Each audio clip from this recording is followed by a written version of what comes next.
Right, let's get this crap rolling.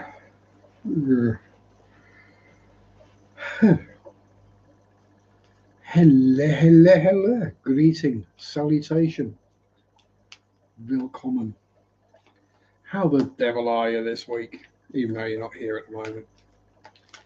I'm just going to fill my pipe because I'm running a little bit behind.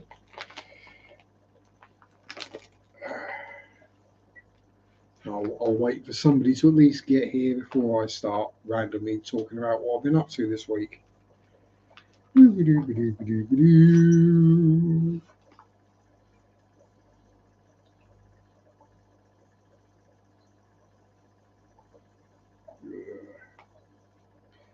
yeah, time to be very English. So weather's been a bit of a mixed bag this week. We've had some warm and dry. We've had warm and wet. We've had cold and dry. And we've had cold and wet. We've had snow, rain, sun, bit of wind.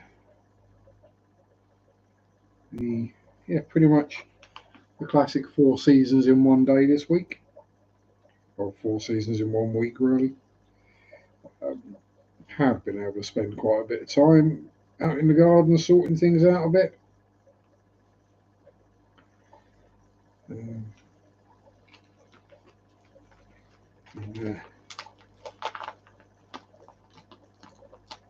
Doing some research on planties.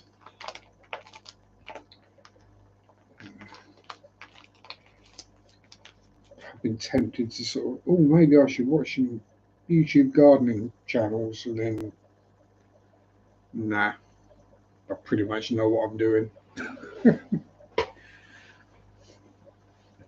Does this plant like sun, partial shade, or shade? What is the position you are going to plant this plant in? Is this plant particularly enjoyed by slugs and snails? Do you have the right kind of soil for this plant? Does it like wet and boggy or free draining, or will it just about grow anywhere? Once you've answered all them questions, you're pretty much there. As long as you pay attention to how big the damn thing's going to get.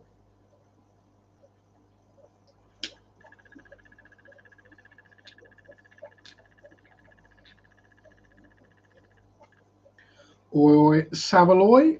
How you doing, Sammy? Good to see you. And I just realised just how on my baseball bat. Let's put it on the right way around. It's more comfortable that way anyway. How you doing, my friend? And Mufti, greetings. How you doing, John?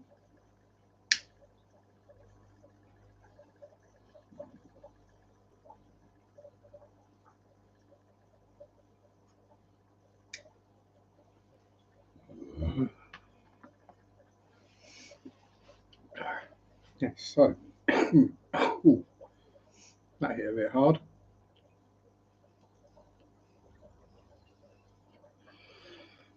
So my week, yeah, well, I was work Monday to Thursday, so that wasn't exactly the most enjoyable. Water changes done Monday morning and Tuesday morning. Walked the dog. And Friday, managed to get out in the garden and fill up the garden waste bin. It's one of the big wheelie bins that we have in the UK. So that's got to wait another week and a half before I empty that. But yeah. Then planted some plants, put the border edging in, and planted around about 100 summer bulbs. So should have something comes up at least.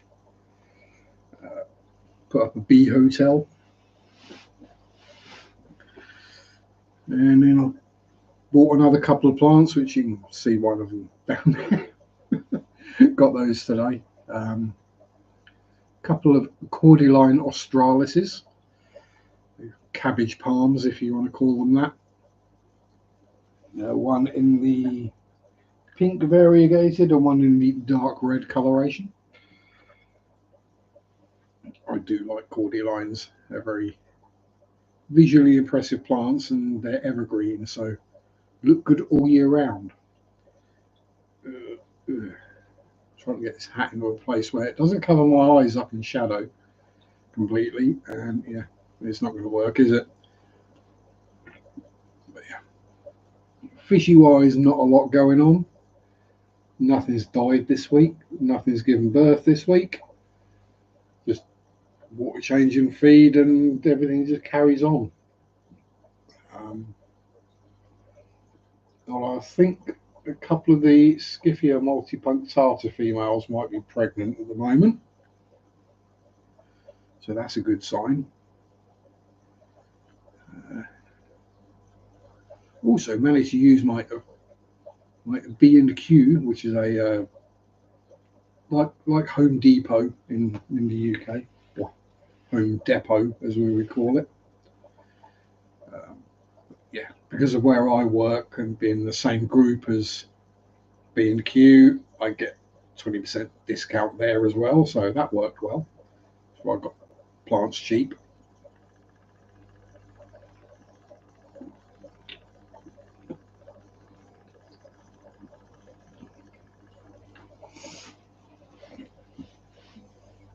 Yeah, it's been a fairly dull week for me. Fairly interesting one for Mary, because she had to go and have a colonoscopy on Friday, which meant 2 days of laxatives.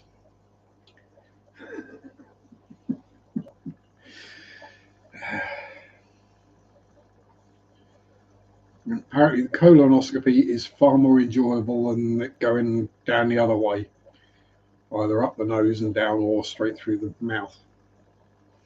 Neither of which is particularly appealing. I'd rather they went in the bottom and all the way up than try and go in that way, because I'm just going to gag and puke my guts up everywhere if they do.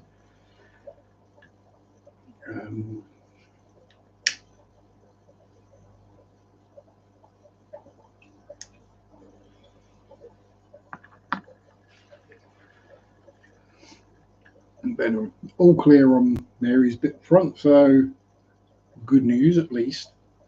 So she hasn't got to worry about that anymore.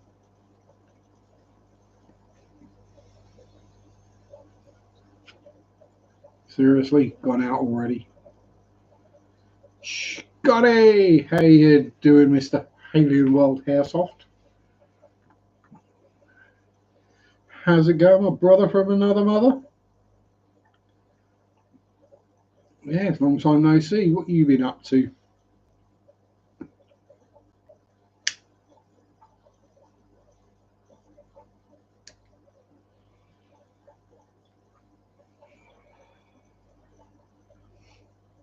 So this week, no, I'll say this week. You're going to be a dad? Oh, God help us. But congratulations to you and Giggler. I'm assuming it's Giggler. Yeah, congratulations, my friend.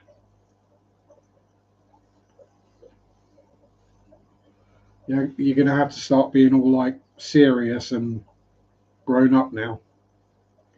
I do apologise. But yeah, I can understand you're excited. I'd be horrified if I was going to be a dad. I mean, it'd be fairly miraculous because, well, Mary's had the snip. Terrified, but very happy. You'll be fine. I'm just saying.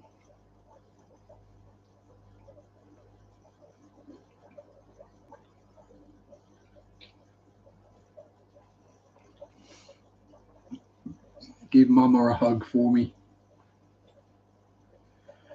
This is it. See, you ain't got to worry about it because she knows what she's doing. Like, this is always a bonus.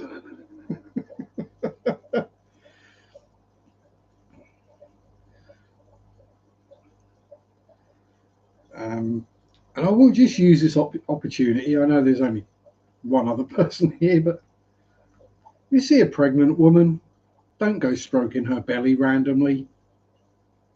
She might not actually be pregnant. And plus, women generally don't like being randomly touched. I'm not saying this from experience because I'm not dumb enough to do that, but some people are. And I've seen it done. I've seen people get walloped. Oh, when you do, I'm not pregnant, I'm just fat. I've seen that one in real life, and that was hilarious.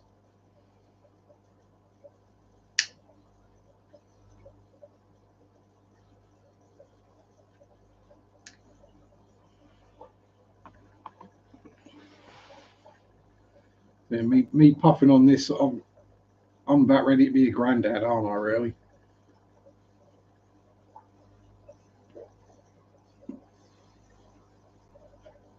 Well, I semi-switch, I've got one, and I smoke it.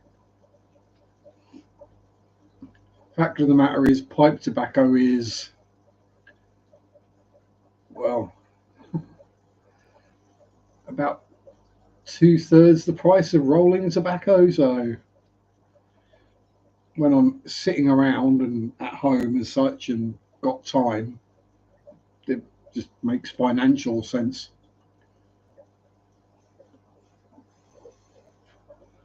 Plus, I can have a few puffs, it goes out and put it down, and then when I want another puff, pick it up and relight it. And also over winter, it's been quite nice having something nice and warm to hold in my hand. The main thing I've noticed though is the looks you get off people in public. You don't. People, if you walk down the road and you're smoking a ciggy, people will like step to one side or give you a dirty look. If you're sucking on a vape, going, ex- exhaling huge clouds, people will look at you like you're filthy. Walk down the road puffing on a pipe, and no one pays the blindest bit of attention. I mean, it's not like I'm making any litter, is it? Just let it go out before I go into a shop, and then if it's finished, just knock it out into a bin. It's quite simple, really. No cigarette butts on the. Even if I don't find a bin, it's just ash, which the first time it rains disappears.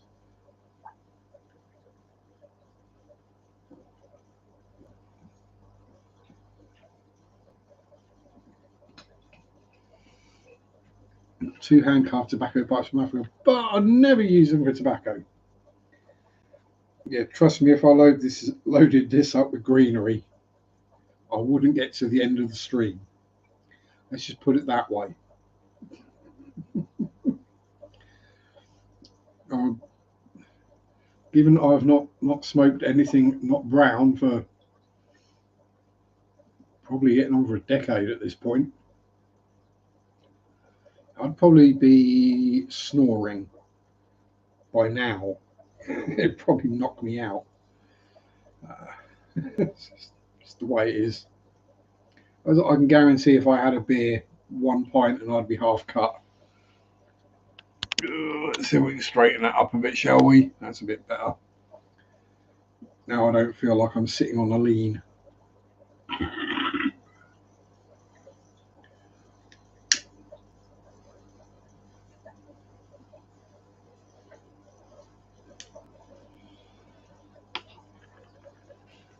So yes, I've taken up pipe smoking. I'm going through and sorting my garden out.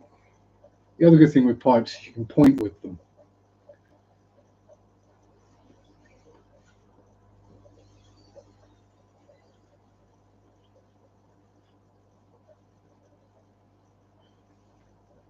And you can, if someone asks you a question, you can stop and, hmm,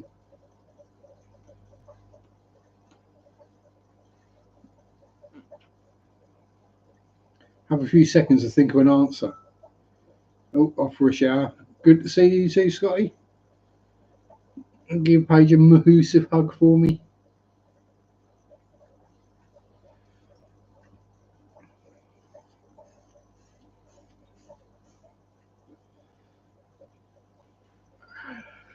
Go and get yourself de-stenched. So yeah, congratulations there to Scott for gonna be a dad. Yay!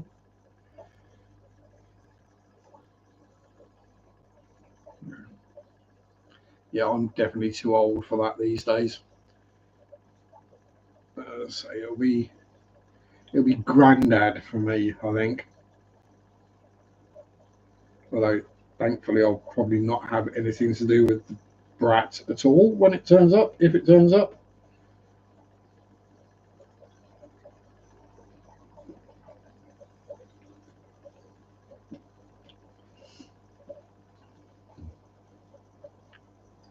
Oh, isn't he lovely? Yeah, it looks like a cross between an alien and Winston Churchill.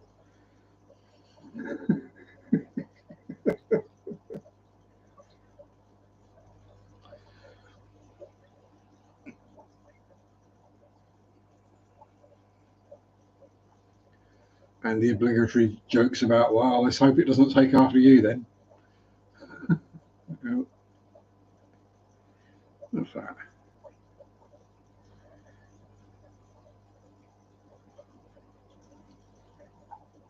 Ah, choc chip.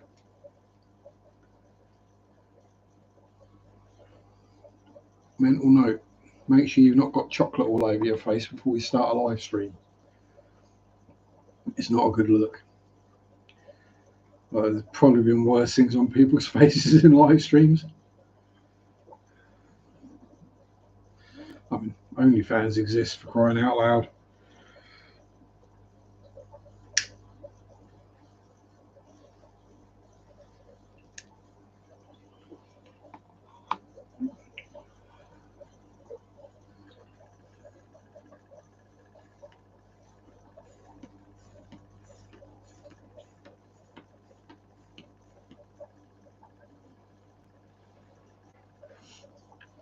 So yes, what else have I got to natter about? What else have I watched has been that other people might find interesting this week? Not a huge amount. I was watching. Yeah, I did watch a 3 hour video about existentialism and cosmic horror in movies, which I found interesting, but would probably bore the absolute hell out of everyone else. And I watched this part of a 2 hour one on English humanoid folklore creatures. You know, kind of random stuff I tend to watch. What else? What was I up to? So yeah, literally mostly been garden stuff, which oh dear, pardon me. If you watch the video I put up yesterday, then you'll see what I've been up to.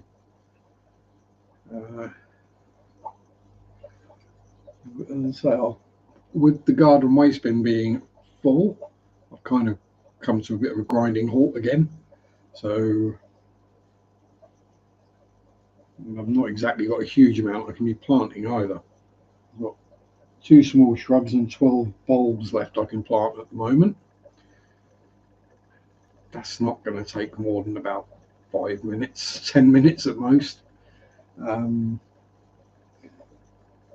my non-recycling bin is full as well, so I can't get rid of a bunch of the other crud out of the garden. Yeah, we're getting there. At some point, I'll figure out what I'm going to do for the pipe down for this, for the lawn area. Not sure whether to go grass, let whatever happens to grow grow, Probably mostly be wild strawberries and ivy. Whether to go grass and some chamomile, uh, or sedum. Sedum is good because you don't need to cut it.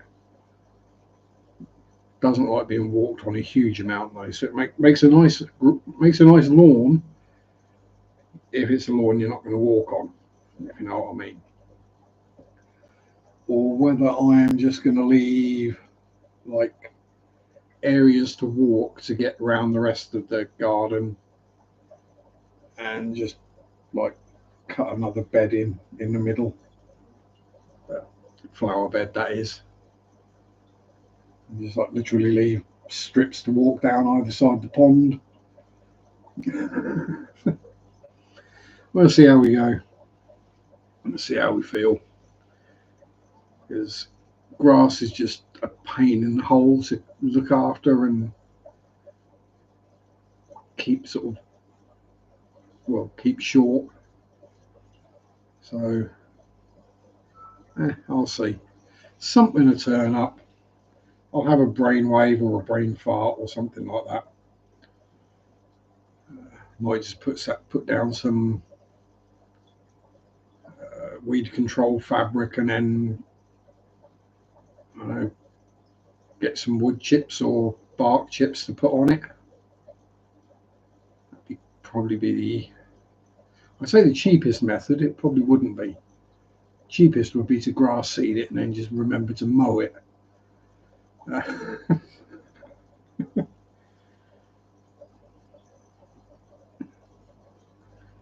Yeah, weed control membrane and then something on top of that possibly would be the best answer.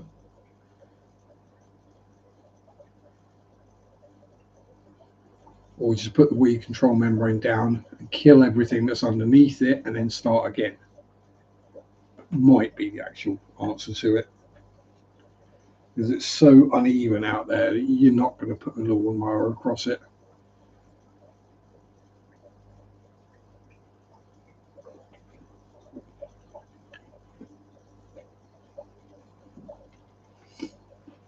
Due to years and years and years of having brambles, trees, God knows what growing out there, and leaf mold and stuff building up, and yeah, it's got some distinctive humps and hollows in it, and it's not very big as you saw. We'll put that down. We'll have that in a bit. Ooh. So yeah, there's that. So that's probably what I'm going to be doing most of this year.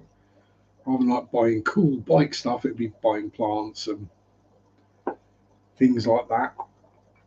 Uh, do things a bit at a time rather than try and get it all done at once and kill myself and my bank balance. Because plants aren't exactly cheap these days either.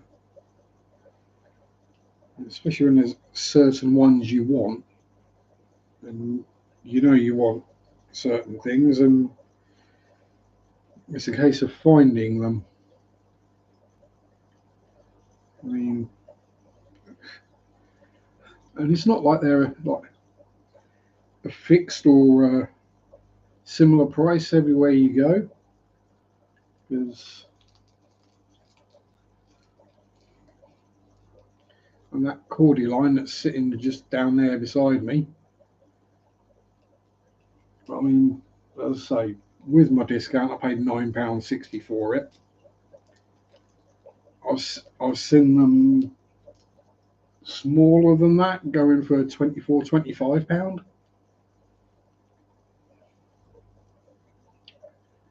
It's a big difference. Howdy, are we there yet? Good evening. Yeah, we're getting there.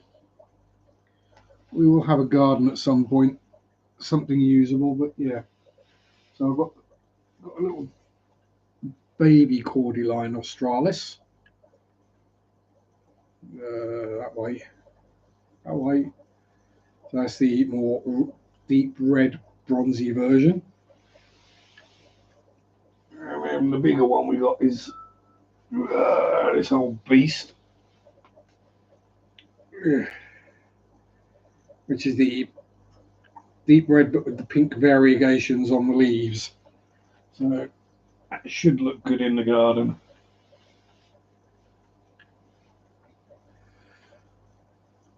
Cordon of Gumtree and Bookface. Most from the plants there or boot sales. Yeah. Thankfully, I live in an area with lots of garden centres, lots of random shops that sell plants and stuffs. So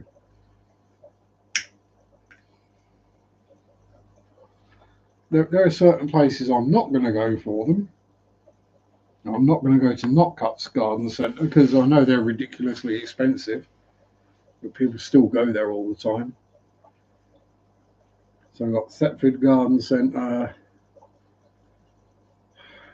B&M, B&Q, Lidl, Sainsbury, Wyndham Garden Centre, Fulham Market Garden Centre, Taverham Garden Centre.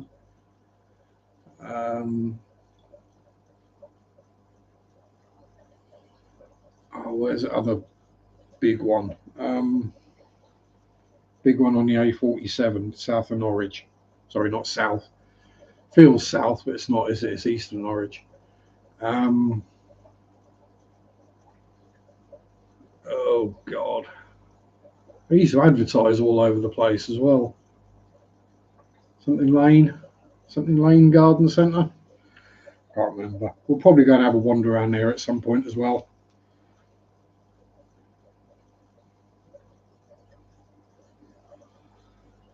Yeah, we're in that part of the country where a lot of these things are just grown, aren't they? So lots of people with polytunnels. And there's one just down the road, a couple of miles down the road, which I used to know the guy who ran it, so I used to be able to go in there and get stuff.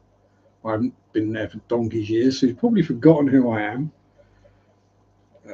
And yeah, he deals direct with, well, he supplies the garden centres.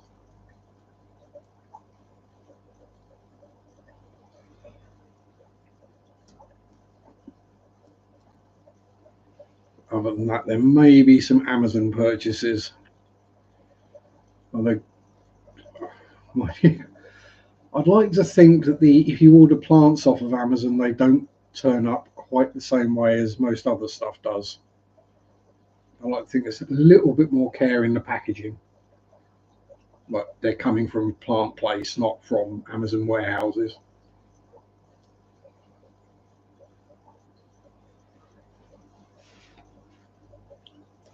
Because I'm looking at things that are either going to be wildlife friendly, attract stuff to the garden,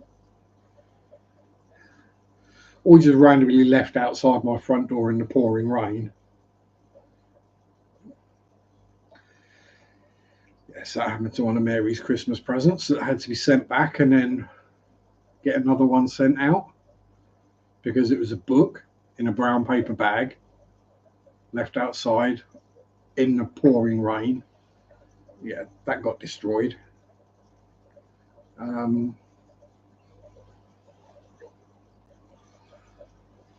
Thankfully, most of the delivery peeps around here know me, or I know them because I've worked in most of the places where they would deliver to outside of home addresses. So, but the postie knows. Just dump it in. Well, they dump it. Just put it in the shed around the corner. So the postie does that for me. I've got to say, yeah, the Amazon drivers these days, it's knock on the door very quietly. By the time I've walked all of the 10 feet to get to the door, they've gone. Which is another reason why I won't be ordering another aquarium off of there. Because the one I did order turned up broken, and then the guy wouldn't take it back with him.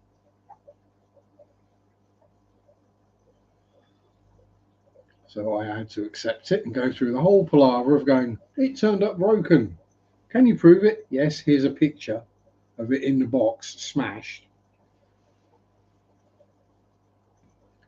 Okay, just print this label out that we're going to send you and take it to your local. No, you come and pick the bloody thing up.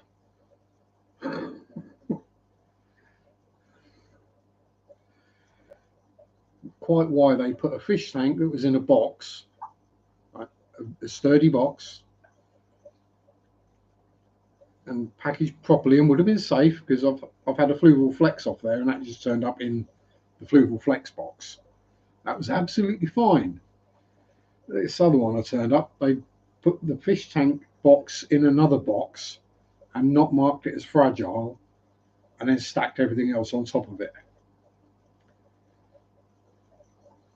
So literally, when the guy dropped it down, and I heard the glass tinkling in there, I'm like, dude, that's broken. I ain't accepting it.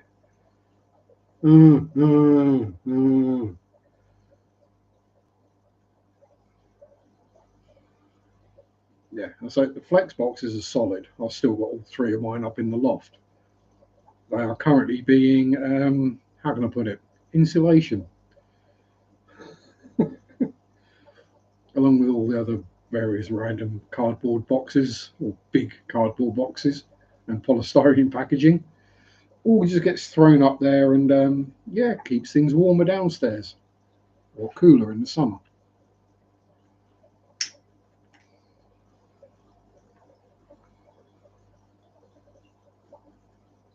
Yeah, that's kind of the way it goes. I refuse to order anything that's going to get delivered by Every, or Herpes as it was called beforehand.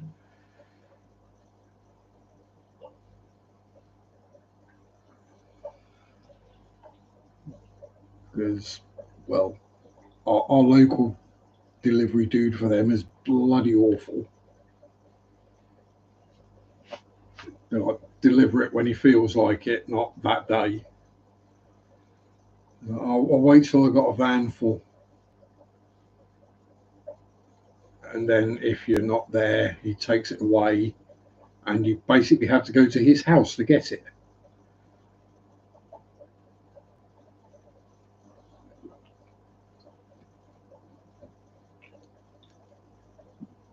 So yeah, I avoid them like the plague.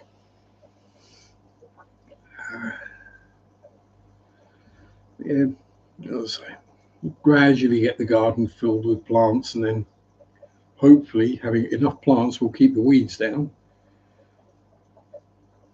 and then attract lots of wildlife, which will do good for the garden and just the general area as well. Because basically all the gardens around here are either just a flat piece of grass with nothing else, or concreted over, or astroturf, or might have a couple of containers, and that's about it. So there's not really anything for the birds and the bees and all the other bugs and stuffs. So yeah, we'll get. Ironically, I've probably taken out the thing that was attracting most of the wildlife, which is all the brambles. There's plenty of cover and hidey holes in that for them. And the amount of nests I found in it when I was chopping it back was unreal.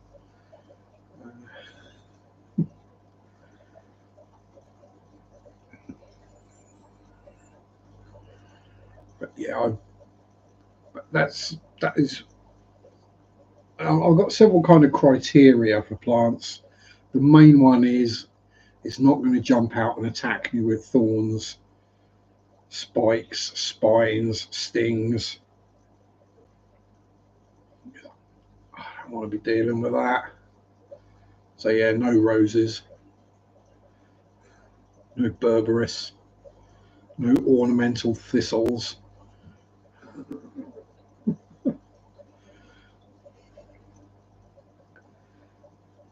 Things that are going to look after themselves and won't need a huge amount of pruning and trimming and whatever.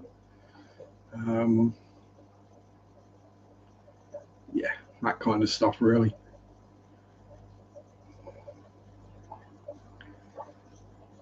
hardy. That's why I like bulbs. You just plant them and then they either keep coming back every year or they don't.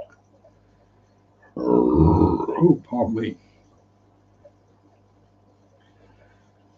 I've got tulips out there that must be over a decade old and still going strong. And same with some gladioli as well. Ironically, it's the cheap tulips that I got, the massive double-headed ones that I got from Lidl donkeys years ago that are still going. The ones I got from the plant place and the specific cultivars and blah blah blah, yeah, they're the ones that all died off. I'm just gonna shut the back door curtains while I remember.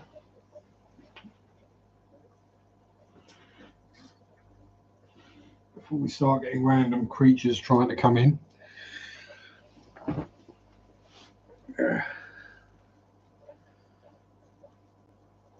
Yeah. The bats are probably around at the moment, as will be the hedgehogs.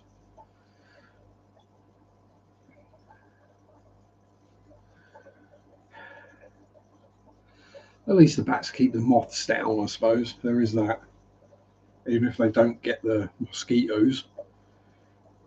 But I think now we've had the first hatch of mozzies, I think the fish will probably keep on top of the rest of them. G'day, Deli, me darling. How the devil are you? Hope you're recovering from your injury.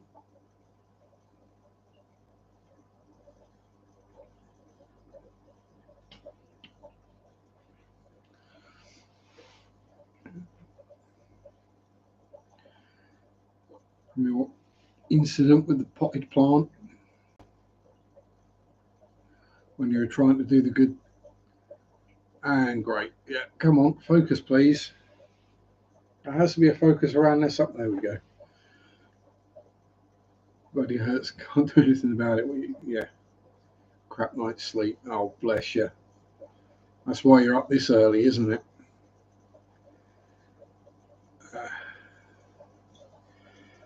Yeah, been there, done that. Random injuries and especially anything back related because you just can't get comfortable. I know it is. Well, yeah, I know you are, but if you're struggling to sleep, then you're even more likely to be up this early. I'm guessing no gym for you today then.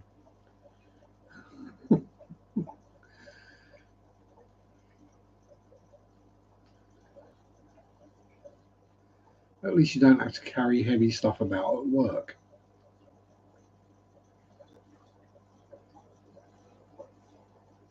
So you're right, left a 20 kilo pot plant. Yeah. I'm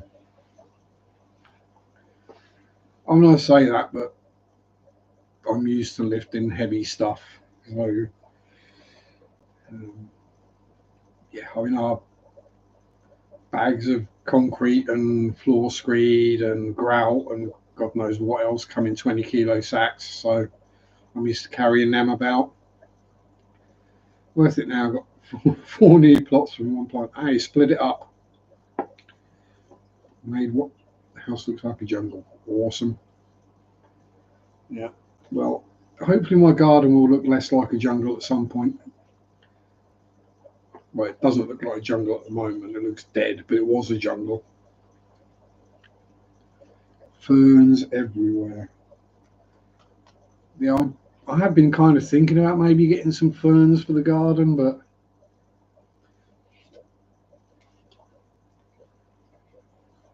it's one of those where do I have the right habitat for them?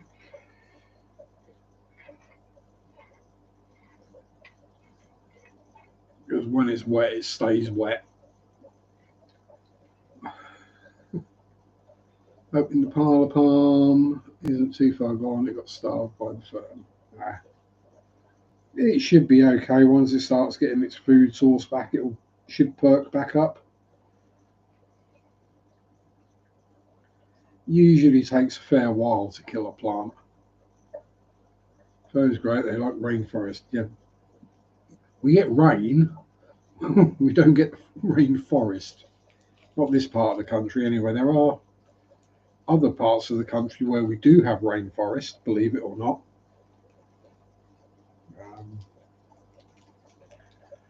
But the closest I can get to a palm that would grow outside is what you'd probably know as a cabbage palm. There's one of them sitting right there. Well, actually, two of them.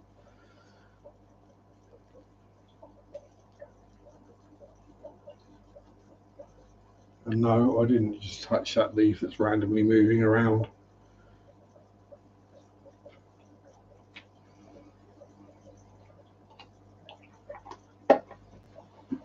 So we got the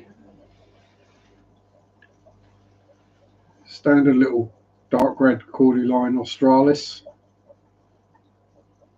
And we got the, I say standard, the standard is green, isn't it? And we got the, pink and red variegated one, which is leaving a nice wet mucky print on the floor, on the carpet. It's alright, it's in front of a fish tank, so that bit of carpet is used to being wet and mucky.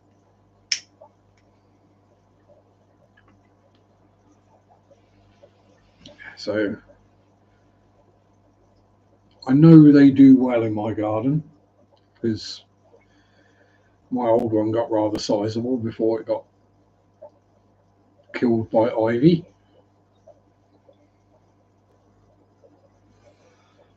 And was actually putting out babies as well, so that's annoying. But yeah, they should do okay. Kind of instant impact. I'm trying to avoid bedding plants if I can, because you literally buy them and then next year buy some more.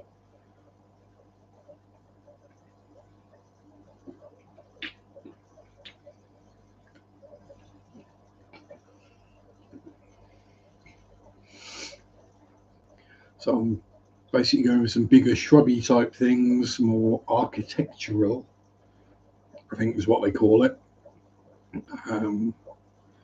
Lots of bulbs and then some sort of creeping and crawling and spready outy matty type things.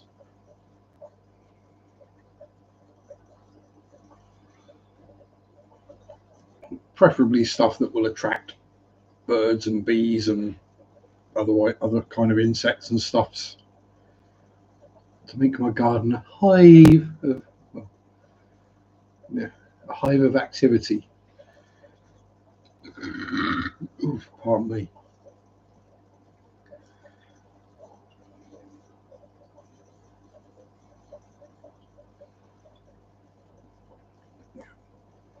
I'll have to have a look.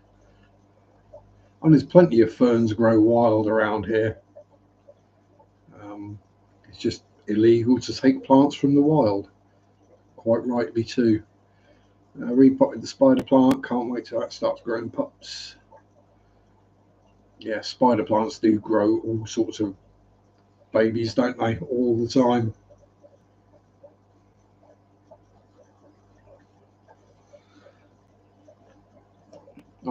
I've not actually got any house plants, but that's because I don't have any natural light in the house. I did have a peace lily once in the bathroom window, but that died. Might have to get myself a Venus flytrap or something. At least now I've got all the fish tanks, so I haven't got to worry about dechlorinated water for it. And given the amount of flies we tend to get around here, it shouldn't go hungry, and spiders.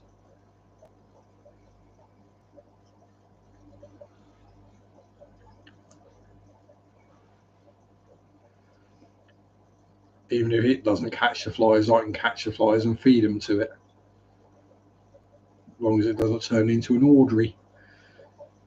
Actually, if I had one, I probably would call it Audrey.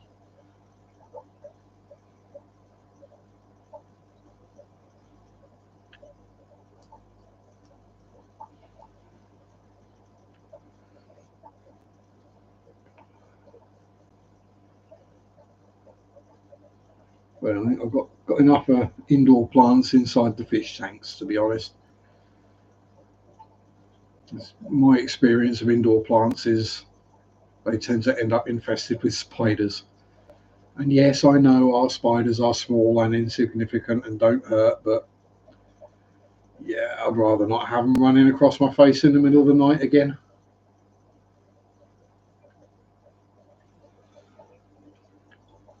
Not fun waking up with a spider in your mouth.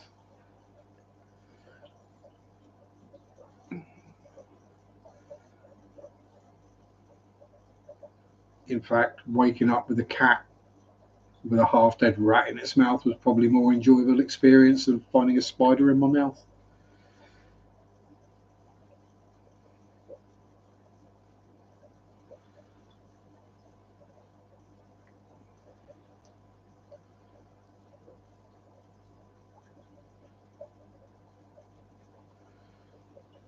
That was Zach. He was being a good boy. He was bringing me a present.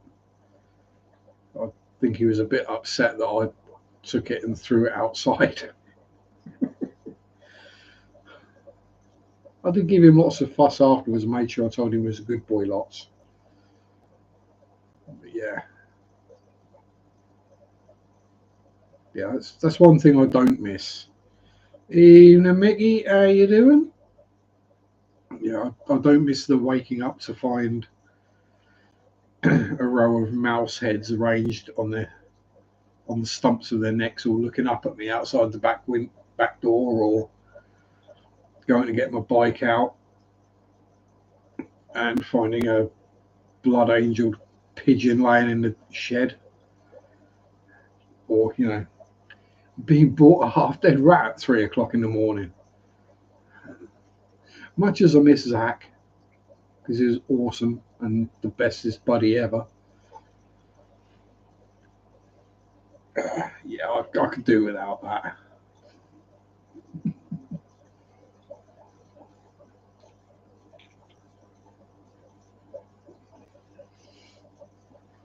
He got treats and fusses galore. Don't worry, Adele. He had treats, he had fusses, and then he came and did snugglies with me. So we're all best buds again. I did make sure not to tell him off about it. Yes, I just haven't got around to putting it back. That's what it is. I'll go grab it. Come on, Floofy boy. Come on, Floofy McFlooferson. There we go. You can feel judged again.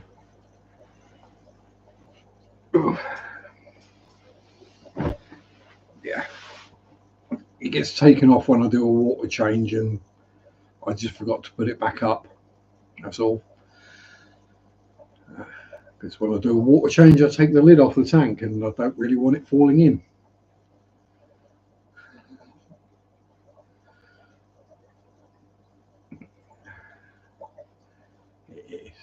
He is judging everyone in chat. It's what he does.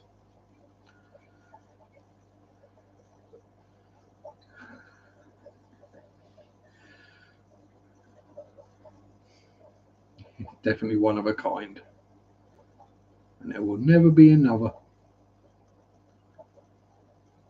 Because literally all the other cats around here are dumb as.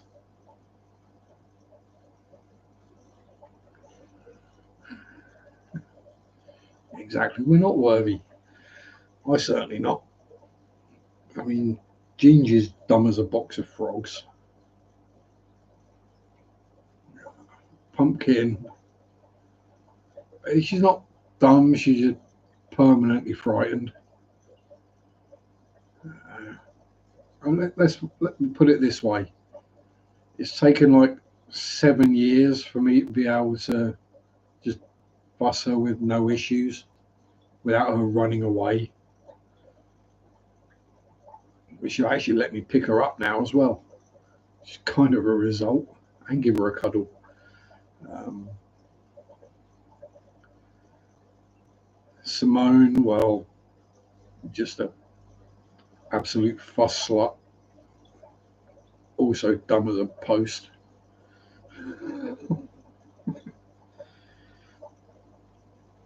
And this tripod, who I don't really want to steal from someone, because he's apparently usually infested with fleas.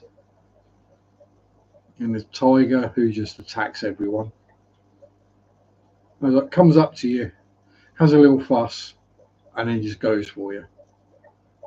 It's kind of what Ginge does as well now. Ginger's like, oh, hello, friend. Fuss me, fuss me, fuss me. Oh, yeah, yeah. Where the hell did that come from? So Ginger isn't allowed in at the moment. Pumpkin isn't allowed in, A, because she doesn't come in on her own, and B, because she tends to be sick quite a lot.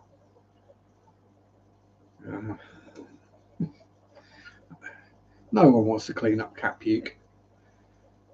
You don't want to wake up from a nap and there's a pile of cat puke on the bed next to you or something, do you? Other ones are around here. Big Cat, just not friendly. The Rory and Maisie are lovely, but again, I'm not going to steal them from their owner. I don't mind borrowing the next door neighbour's cats, because I know he don't mind me borrowing them. Keeps threatening to give me the dog.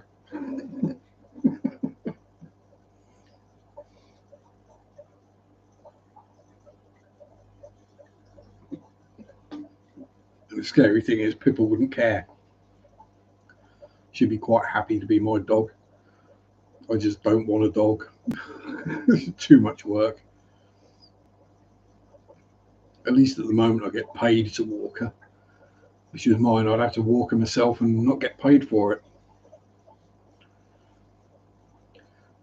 And then I'd have to pay for food and the vet's bills and the groomer's bills and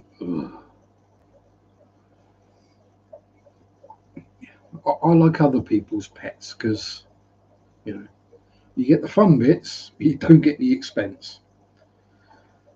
That said, I do have cat treats and food in the house. Sorry, side quest. Fussing your kitty or getting a coffee. It's one of the two.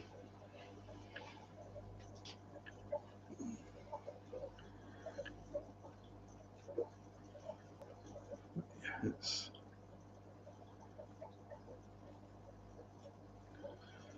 Oof. Get rid of some of the excess out of there. Look at that, all still ash. Come on. When your pipe does weird things when it burns and just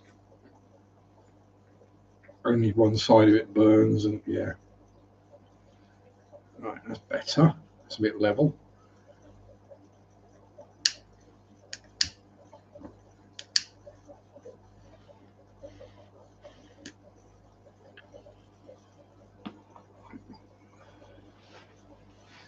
So yes, kitties, pets, floofers.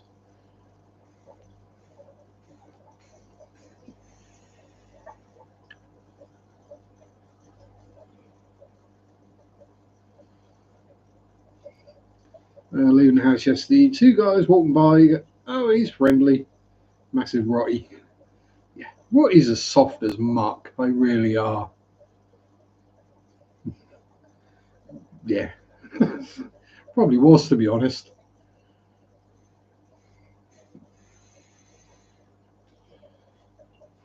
Every Rotty I've ever met has been absolute soft.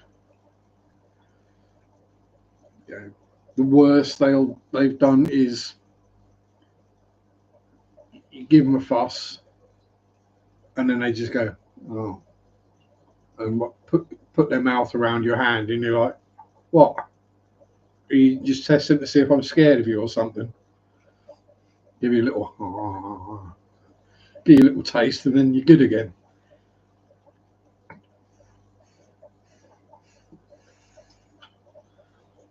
Yeah, there's a gorgeous Newfie around as well around here. Big old Newfoundland.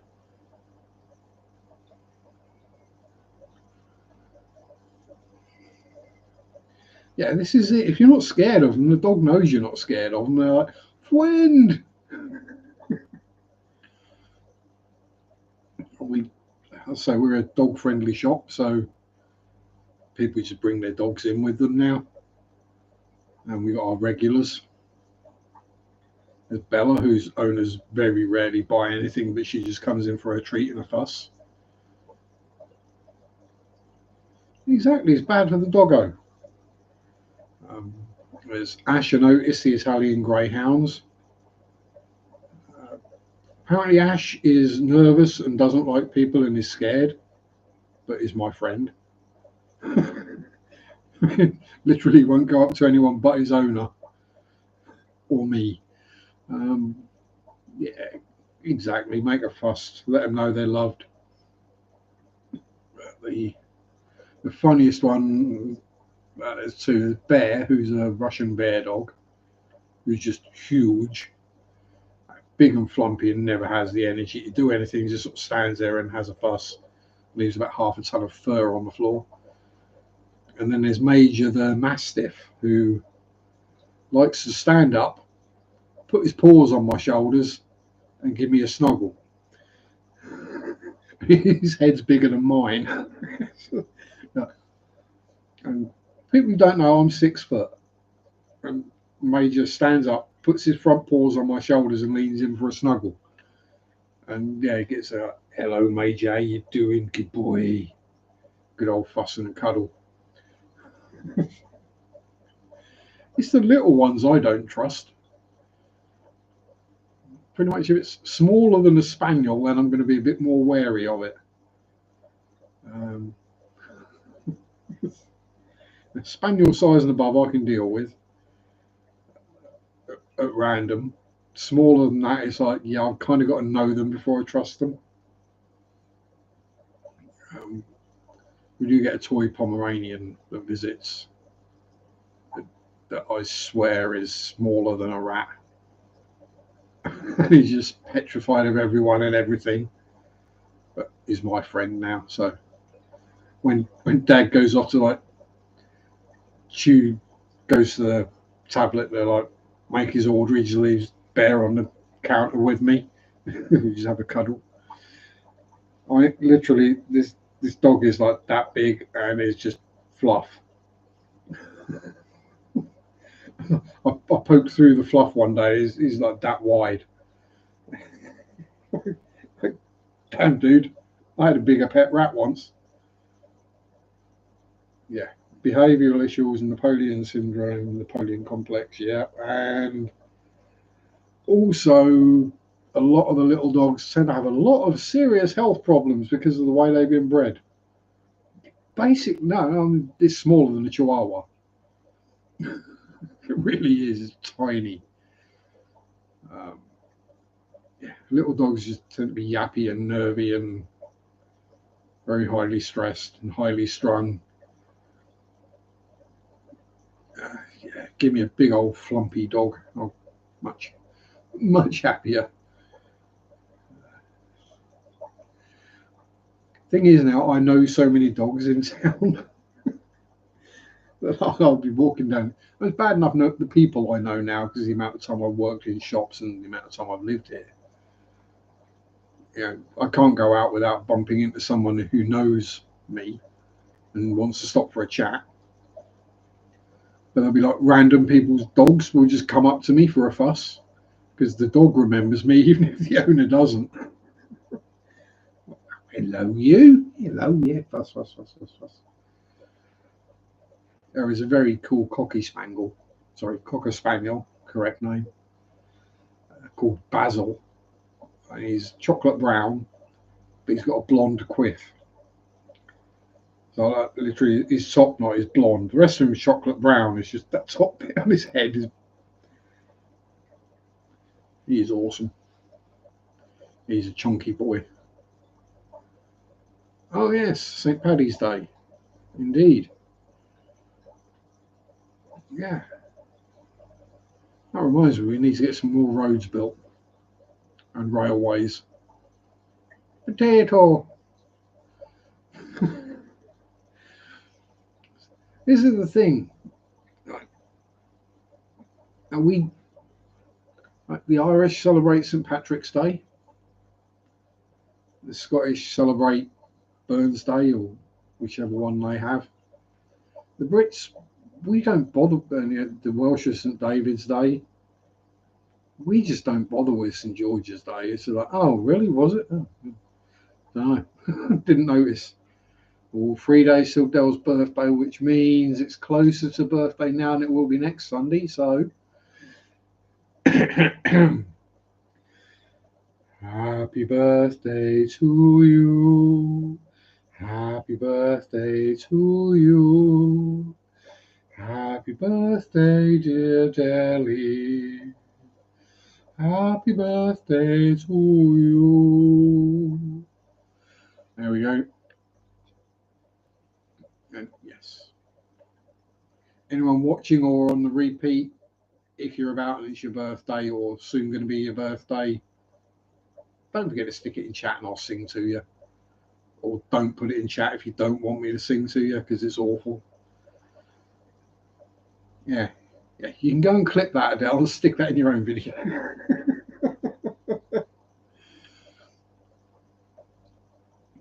At least I'm not singing the Stevie Wonder version of Happy Birthday. Or the Altered Images version. Oh, pardon me.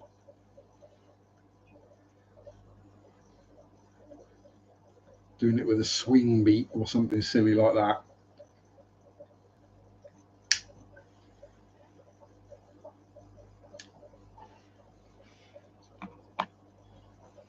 You're welcome, Adele. And a birthday kiss and a hug as well.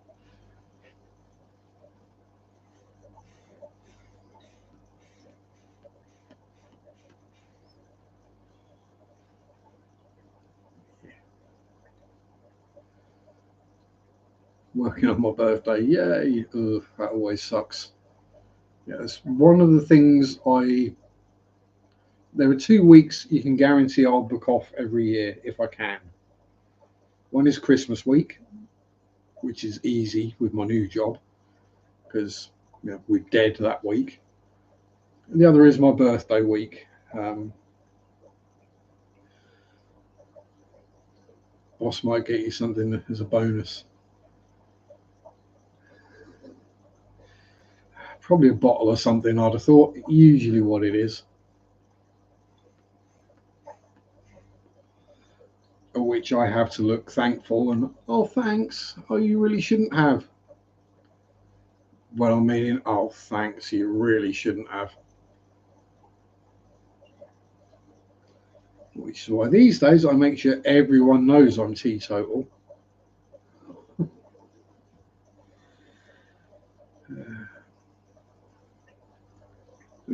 Back when I worked at Hamilton Acorn, every year, without fail, everyone got given 2 bottles of wine for Christmas. A bottle of red and a bottle of white. And at one point I got sick of trying to find someone. Teetotal means I don't drink. TEE total. I guess so.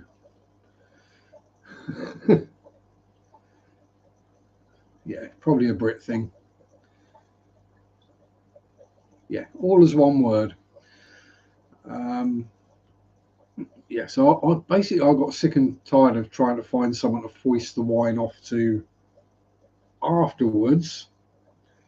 So one year I decided when it was my turn to go up and collect it, I went up, collected it, shook hands with the MD,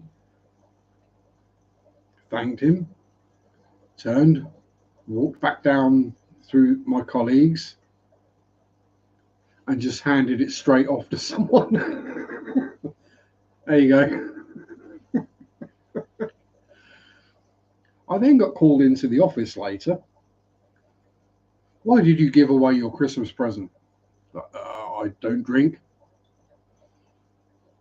Having a Magnus. There's been 3 in the fridge since Christmas. Fair enough.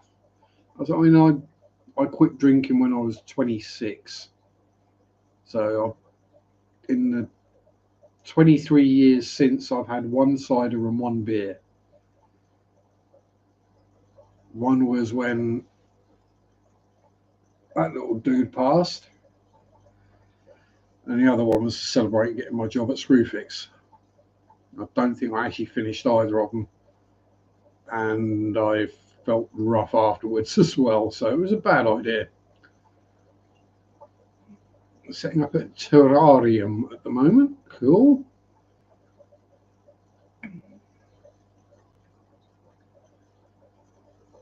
Terrariums are cool. Something I've thought about, but the same way I've thought about keeping reptiles, but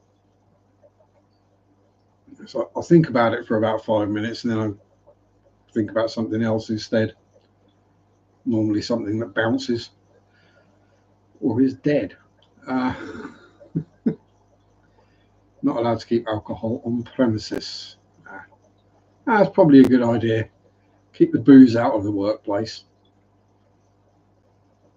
Might work well, might fail. Exactly. And that's the best way to go into anything like these things. Fish tanks, gardens, just life in general. Accept that failure is always an option. Don't be too upset when it happens. Half a bottle of Bailey's been in the fridge since COVID, and half a bottle of yeah, I think we can safely say the half bottle of red is now vinegar, and half bottle of Bailey's will have gone off badly because it's got cream in it. We got a peanut butter whiskey from Dad's funeral. Yeah, exactly. You see, accept that failure is always an option, and then you won't get too upset or hacked off or annoyed when things do go wrong. If you expect to succeed at everything, then you're just setting yourself up for failure.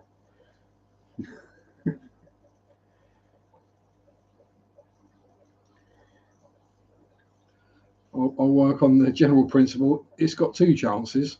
It'll either work or it won't. I'll do what I can to give it the best chance of working.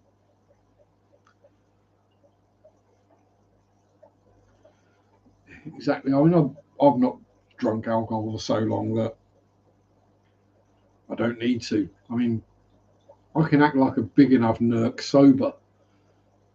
Can you imagine what I would be like drunk? It wouldn't be good. It certainly wouldn't be broadcastable. And this isn't me being hyper and energetic because I've just downed a can of energy drink. This is just me. Yeah, exactly. It wouldn't be pretty. And hell, the old closed captions struggle enough with my bloody language and voice as it is. If anyone wants to laugh, stick on the closed captions or the subtitles for my videos and just see how wrong they are. I mean, it's even worse than Graham's, and he's Scottish. That's because I've just developed the world's biggest mutt rather than an accent. I've got a mutt scent. I just picked up all the lazy bits of all the various places I've lived and people I've lived with over the years. And it's gradually turning more and more Norfolk, which is less and less understandable by anything AI. If you're watching a video and you're not sure if it's in AI, if it's in a regional accent from the UK, it's not in AI because it can't do it.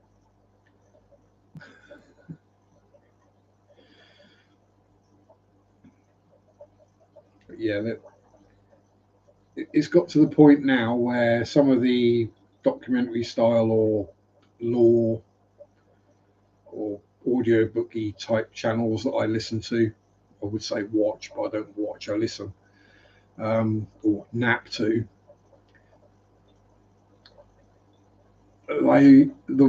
They make a big thing of saying this is not AI. One of them will actually start speaking in Welsh, just to prove it, because there ain't no way AI is doing Welsh. Let's be honest. Yeah. I mean, I'm guessing that people still have to write a script for the AI to speak rather than just put in a couple of prompts. So there is still work behind it, but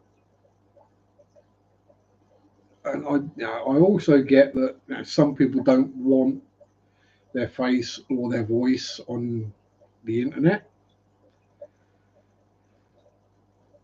If you don't want your face or voice on the internet, then don't do YouTube. Is that, or is it a thing with I shouldn't be discriminating against them and they feel like I can't do it because I don't want to do it?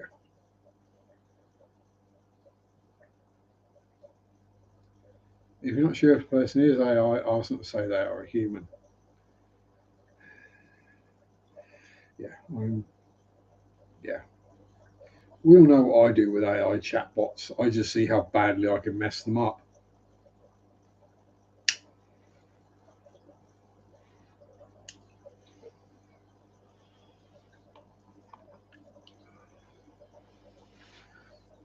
Most people use them for naughty gratification or as a friend, someone to speak to if they don't actually have anyone to speak to, which I completely understand both of them. And I'm not knocking them. I just like to screw with them. Um, like the Billie Eilish one that turned up on the chatbot thing that I use. It's purely text. There's no video or audio. Um, yeah, I gave her crippling depression and she committed suicide in the end. It's all right to say that word because we're talking about an AI bot. We're not talking about a human. And also, you know me, I don't steer clear of using those kind of words that some people steer clear of. There was one that I wasn't really paying attention and the video came on earlier in the week. There was someone talking about a grooming ring, shall we say, with certain kinds of parties and lots of children involved. Now they chose to make this video like it was like 2 hours long, but any of the words that you would use, we're talking factual, they bleeped out. So they didn't say sex, sexual, assault, abuse, paedophile.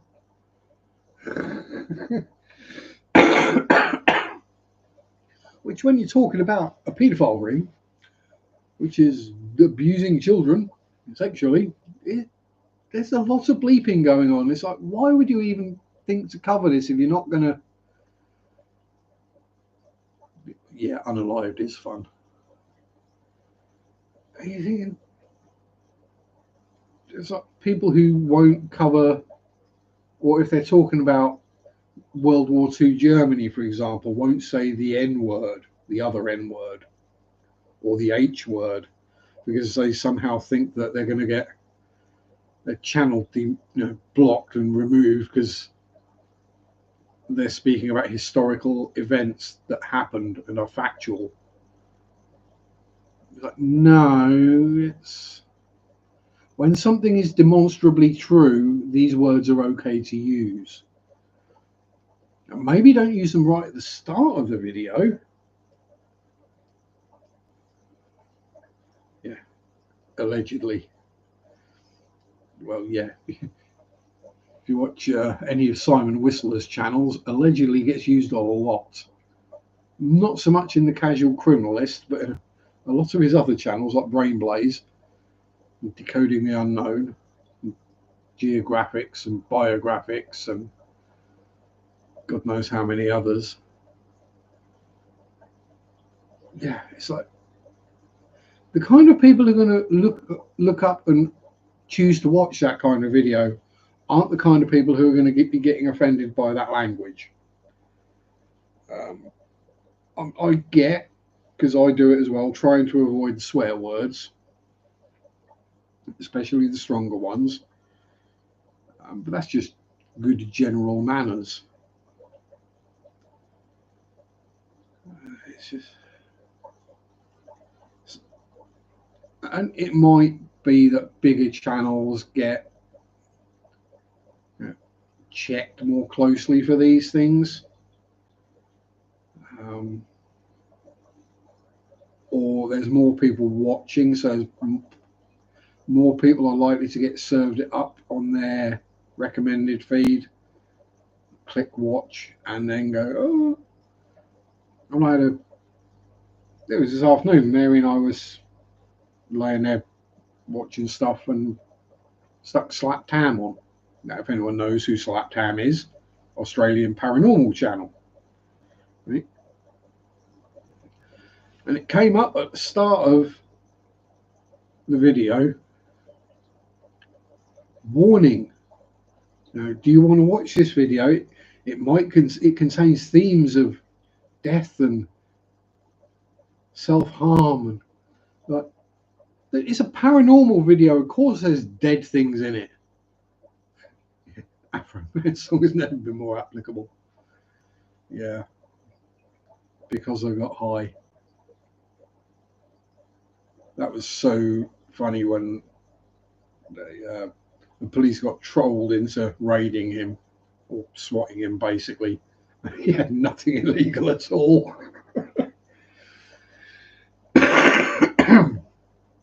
Yeah, just.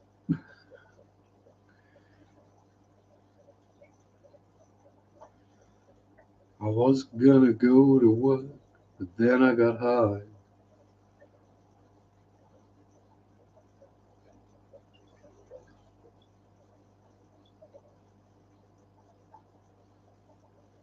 OMG, two Middle Eastern nurses on duty duetting someone from another Middle Eastern country, telling them they'll go to hell for being who they are, admitting they will not treat them and let them die. Yeah, that's the kind of thing that needs to be taken off.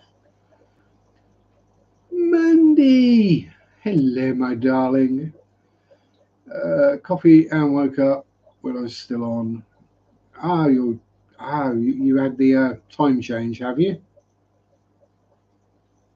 Almost 3 years exactly. Wow. Yeah.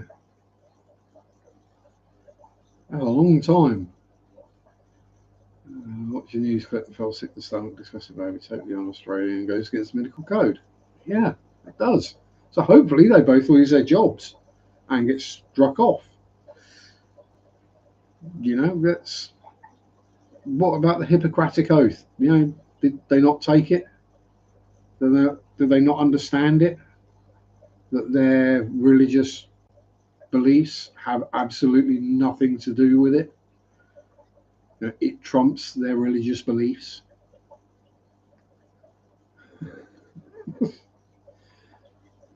There's a new song about raided by cricket police. Yeah. Oh, this what's it they call it? The Streisand effect, isn't it? Where she got upset because her house was on Google Street View or something like that. But because she got upset about it, people realised it was there, and people started going to look at it. Hospital quickly dealt with it and dismissed the two, and trying to say it was a joke. Of course they are. Even if it was a joke, it's not a funny joke and it's not professional, especially if you're on duty. Maybe out of work, at home, still fairly despicable, but yeah, it's different. But if you're doing it on duty at work, won't work the state again, shouldn't work in health sector again. No, we shouldn't. Whatever license or whatever they have should just be suspended. They're like, no, you're not doing it again. You can go flip burgers. And again, I don't mean that as a derogatory thing for people who flip burgers for a living. Because it's an honest job.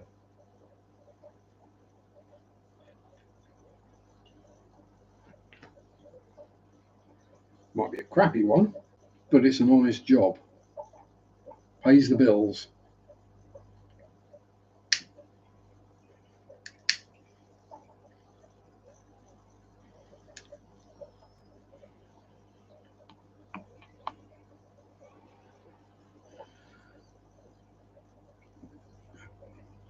It's certainly a more honest job than sitting in an office doing spreadsheets and sending emails and not really doing anything of any worth.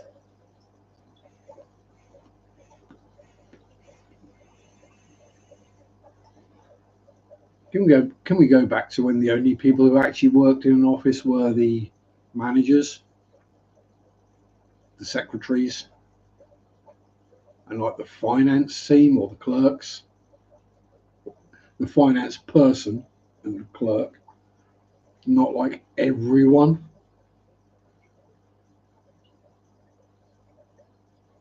Can we just go back to that? Because like I swear if there were less people they'd actually get more done.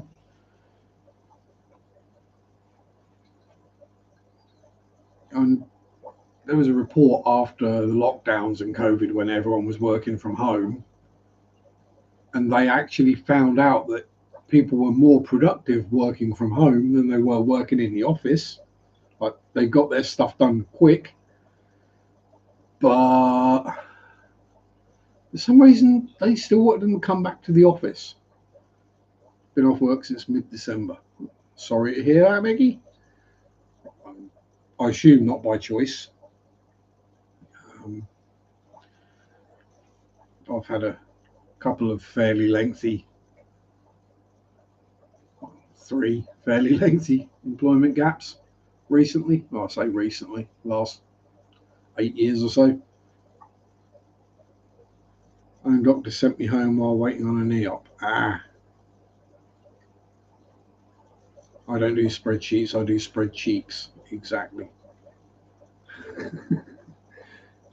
Well, I do write it down on a bit of paper. That works for me.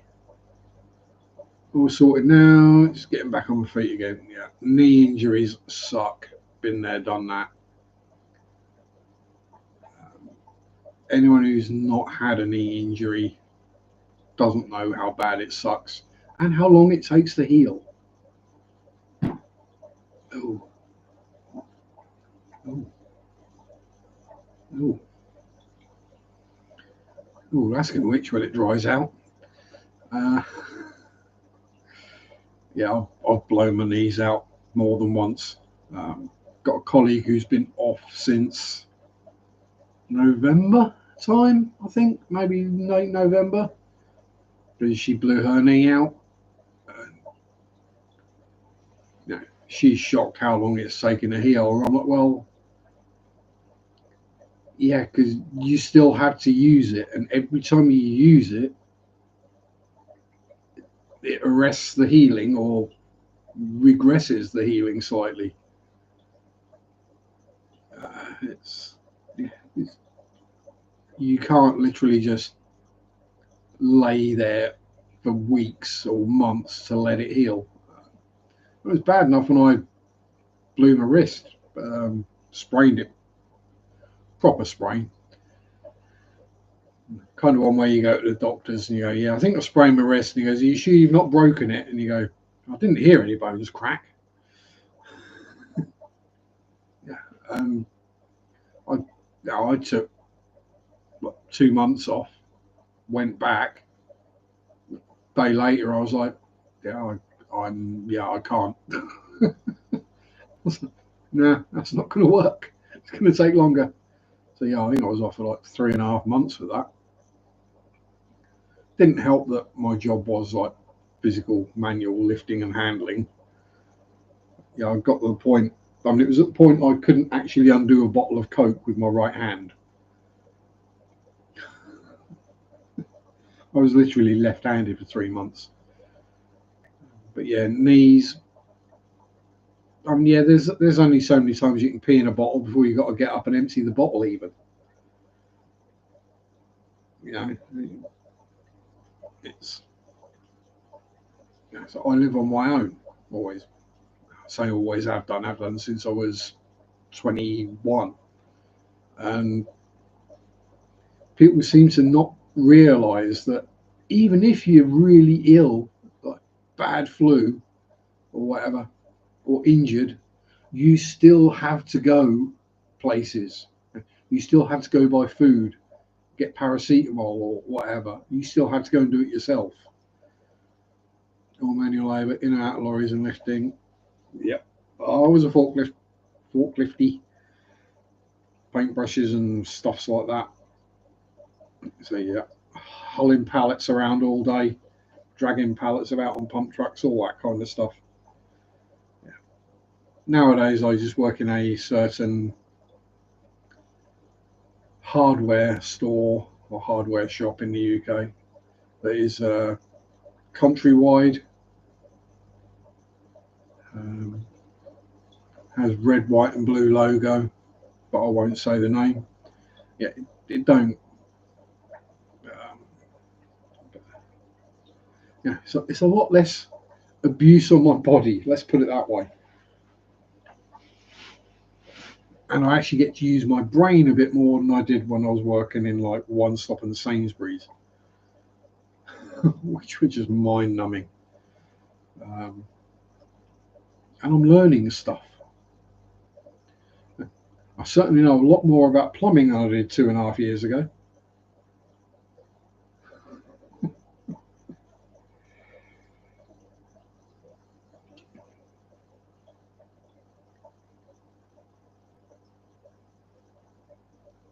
That's the one. Yeah, yeah, not the station of tools.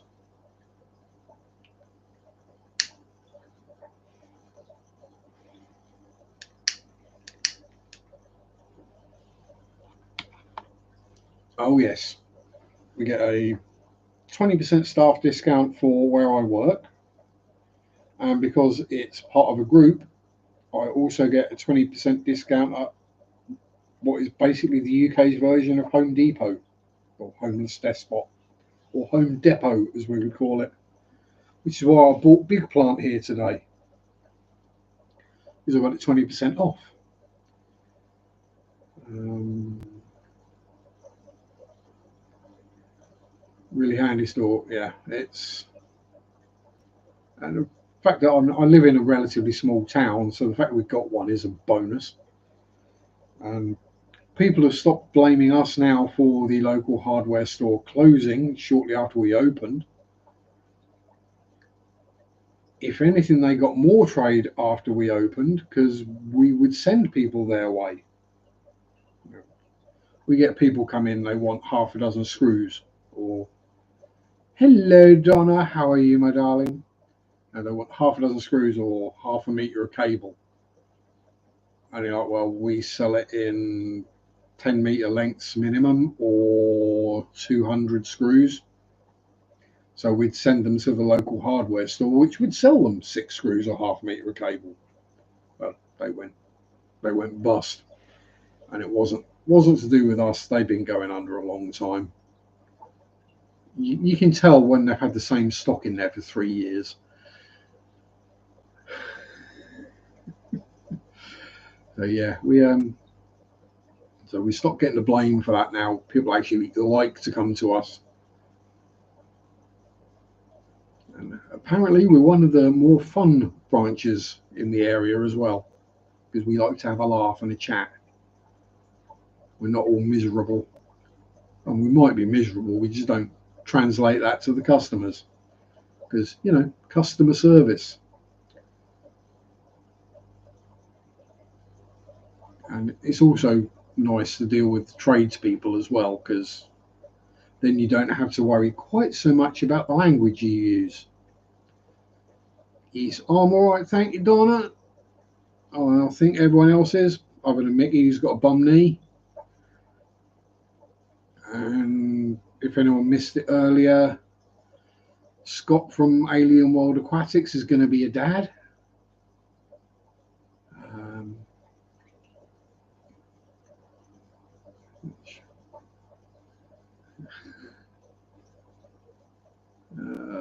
think that's about, yeah. Mary's good. She had a colonoscopy on Friday. So,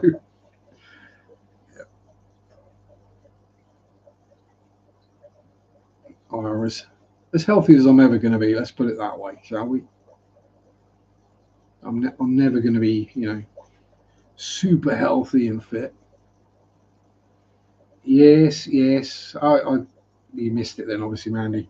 Yes, him and Giggler are still together, and Giggler is now expecting. And I miss hearing Paige's giggles.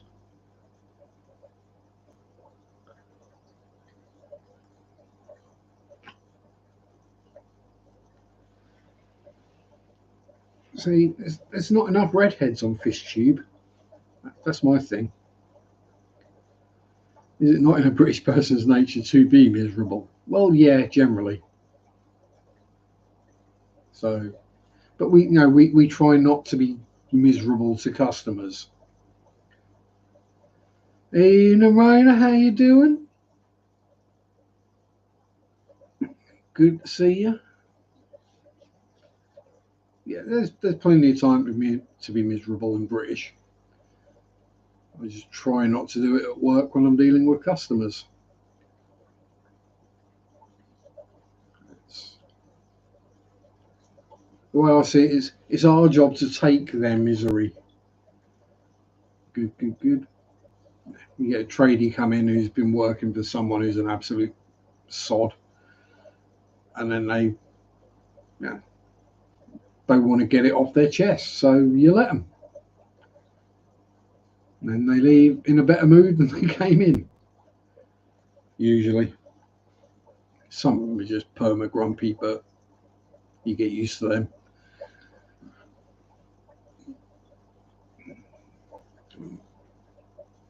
Some of them bring us donuts and chocolates and cakes and things like that. Pizza on occasion as well.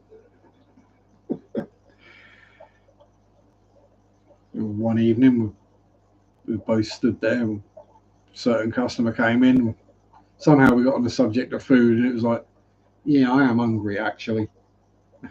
Manager's like, "Yeah, me too." All right, yeah. Fancy a pizza? No, you cool, dude. No, we're all right. Like half hour later, the customer came back with a pizza for us. Result. Best thing is when you know that you're training your replacement. Yeah, I've been there, done that. So what you do is you train them how to do it the correct way, not the quick way. You don't show them the shortcuts and the easy outs and the ways around the various problems. You show them how to do it properly. And then everything goes to crap when you leave. And then you go, well, I trained them how you wanted them to be trained. Don't blame me. It's not my fault they're not smart enough to think this stuff up themselves. Like when I left Sainsbury's, there were three of us that used to do deliveries, as they call it, backdoor. And I was the one who figured out how to do it because they changed it all, so it had to be done on a gun or a handset thingy and all this stuff. I was the one who had to figure it all out, and then I had to show the others how to do it. And then I left.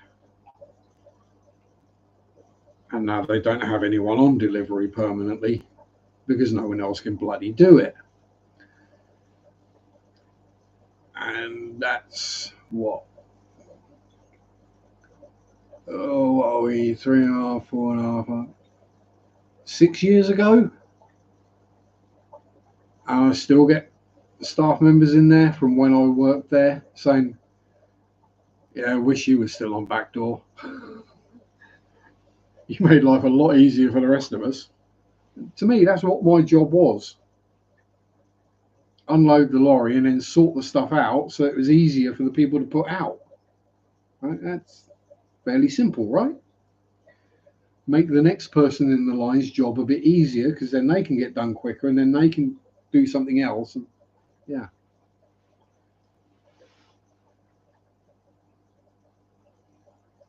Yeah, maybe that the last job at one of the stores, trained a box of hammers.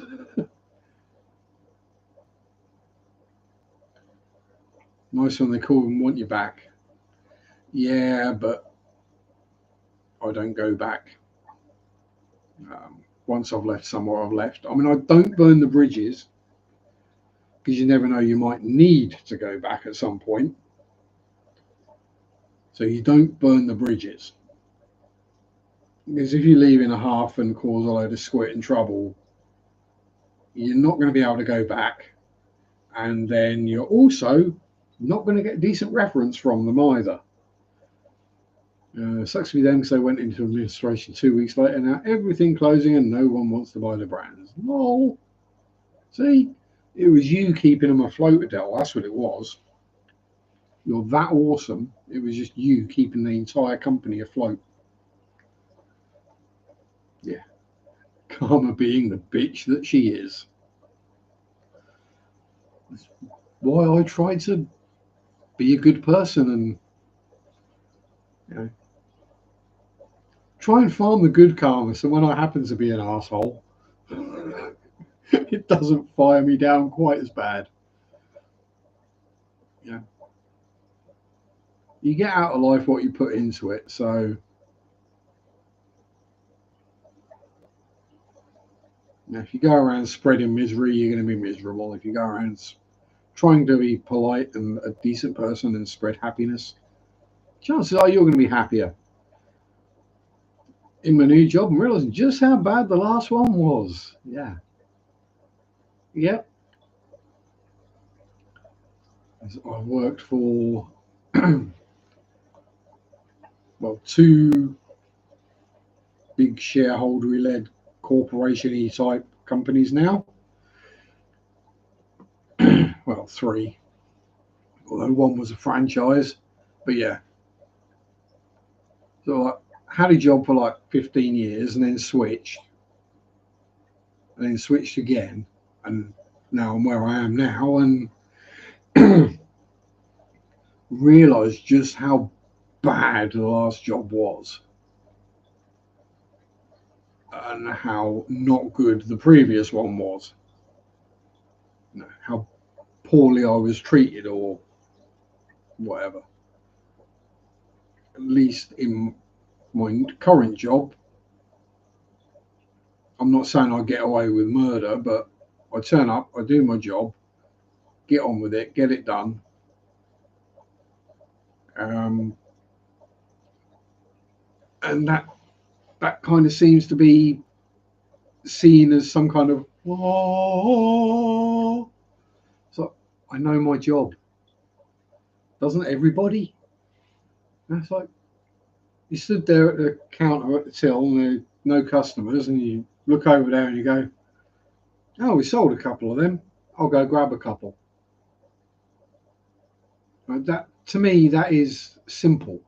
That's just what you do, but apparently not.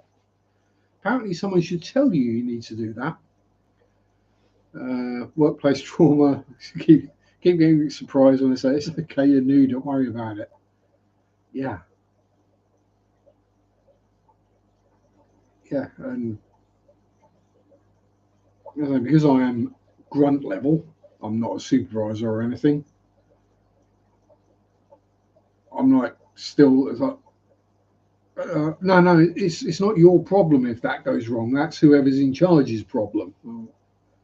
Like, if I were to say forget to put the bars on the back door, because I do it every night when I'm there, you're like, so if I forget to do it, it's not my fault. It's actually the manager's fault, because they should have checked that it had been done. Right. Okay. All we need is the Euro Millions winning numbers. I think that'd be a bit too much for me. That's called initiative. No one has it. Younger generation don't find things like that simple. Common sense, yeah, is not as common as we think.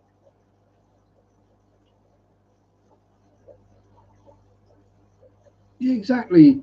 It's it's not as much as you're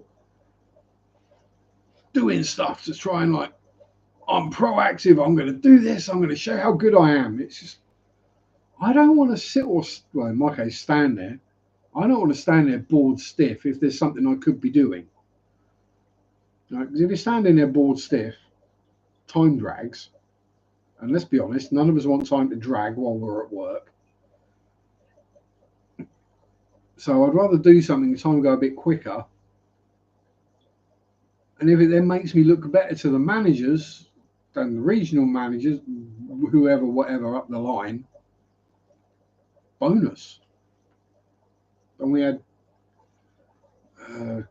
week before I was off, we had a manager from another or assistant manager from another store come in because we were short, and I was on the close within 3 days in a row, and he basically reported back that I was amazing. I'm like, dude, I'm just doing my job.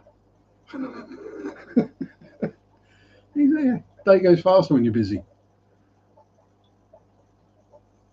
Work's a big enough ball ache as it is. I mean, I kind of enjoy my job at the moment. There are a couple of things that would make it better, but you can't have everything. Being able to sit down and not have to wear steel toe caps would be a start. That's what like LFS staff. There's always something to do. Yeah, exactly. If you're working in a fish shop, no, there's no customers about. I'll go clean a tank or two then. I'll go clean out a filter.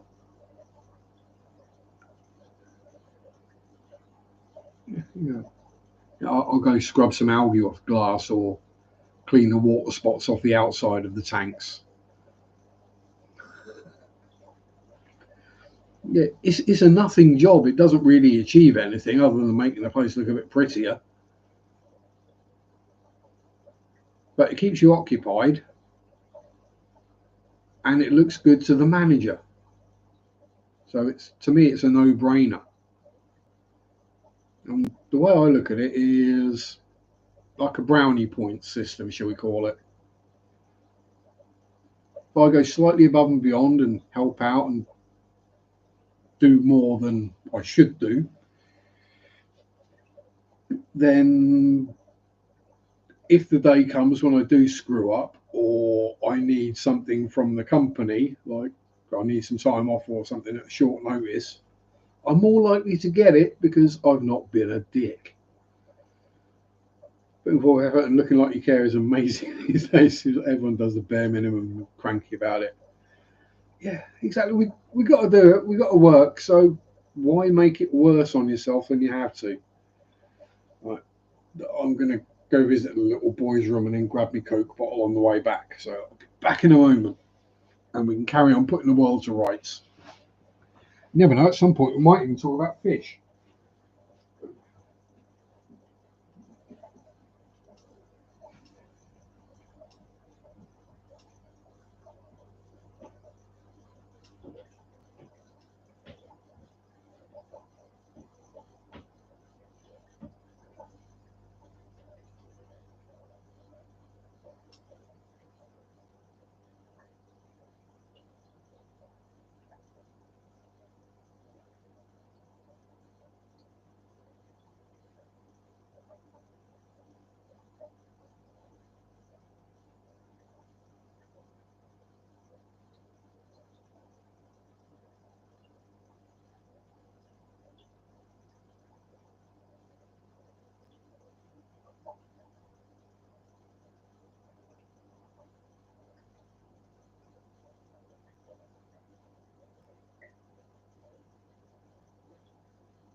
Oh dear. Right.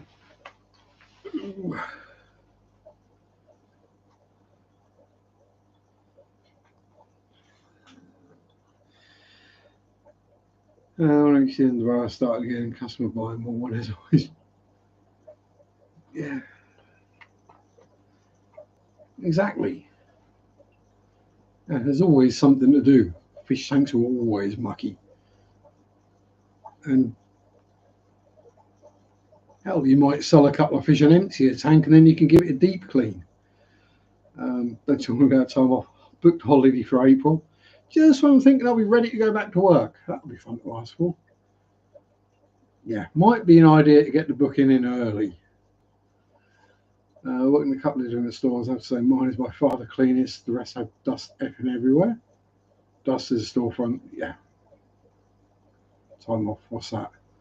Uh, it's what I get 6 weeks paid of every year. Although it keeps going up every year. So this year it's 6 weeks and 4 hours. But yeah, a dirty, dusty shop. Let's say like the old hardware store in town. There was dust on things. They've been there for ages. Yeah, it wasn't clean. I'm not saying every shop should be spotlessly clean. I mean, hell, our floor normally looks like building site after a couple of hours. That's because we have builders and farmers coming in.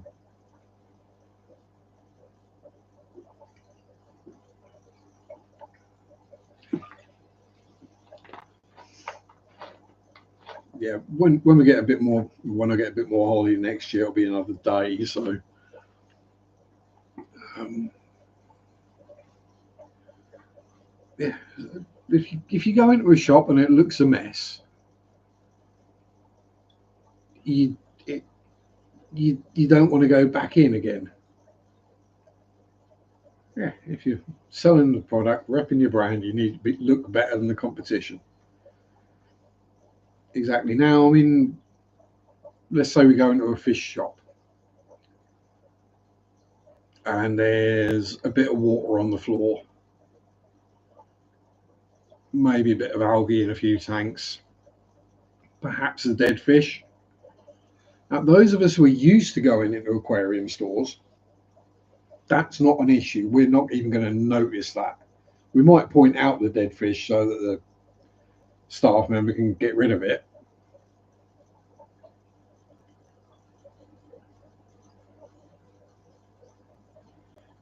And in fact, when you don't have neon tetras in stock, everyone wants them. When you do have them, no one wants them. Howdy, Ricky. How you doing? Good to see you, my friend. I'm sure you're enjoying St. Patrick's Day. Got some in so you kept them back. I used to find it funny. Farmers complain about paying for goods and then the rip out a wallet is bursting when, oh, yeah. Still alive, partying hard in Belfast, as I expected. Yeah. Farmers always groan and grumble and whine and complain about the price of anything. Then they pull out their wallet and it is so full of money, it's unreal. And like, really? You were quibbling over a couple of pence on the cost of a bag of nails?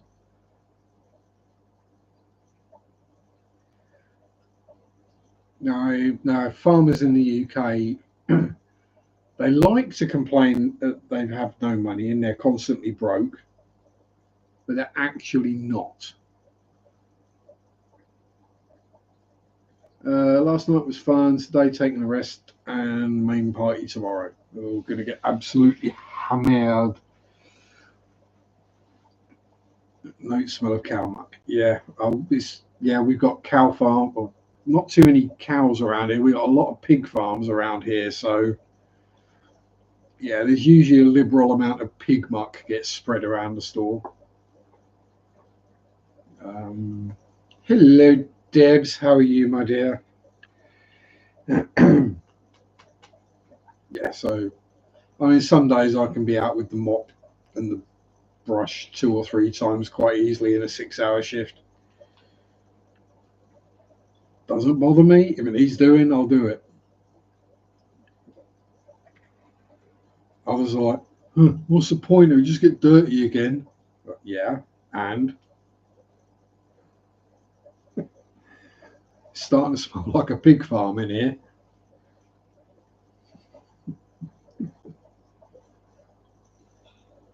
Now, why Austrian farmers are good at complaining? I'm going to guess this is either a joke or something to do with the language and the accent, or a certain famous Austrian from the 1930s and 40s. It's going to be one of them. It's just a farmers thing. They just like complaining all the time.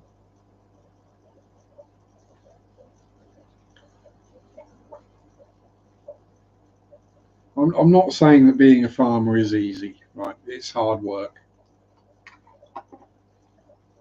I wouldn't want to do it. You wouldn't catch me doing it. But most farmers couldn't do a normal job, a normal 9 to 5. Definitely wouldn't be able to work in retail.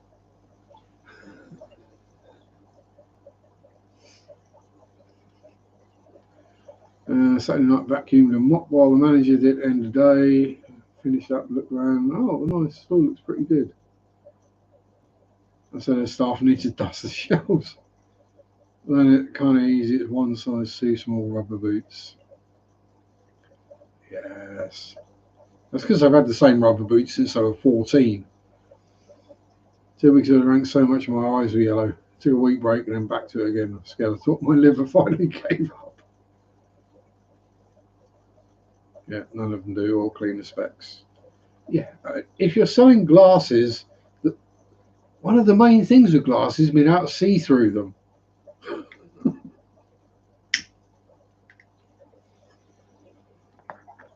I know mine get filthy, specifically that side.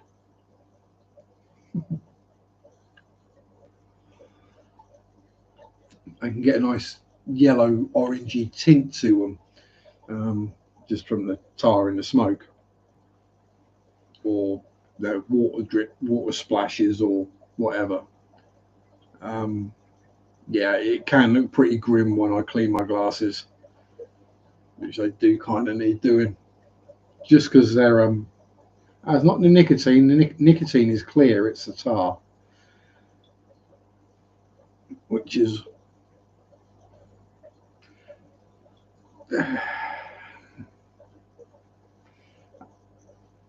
yeah, not actually looking too bad at the moment, to be honest. Get the spray cleaner for glasses. Got one from Boots, small bottle. Yeah, I use the wipes from Lidl. They do the trick for me. Just stick one in my pocket if I know, or just clean my glasses when I need to. I don't do it every day. Once or twice a week, maybe, which is why it builds up. And then I wonder why I'm getting a headache and I can't see anything. And I was like, oh yeah, I need to clean my glasses.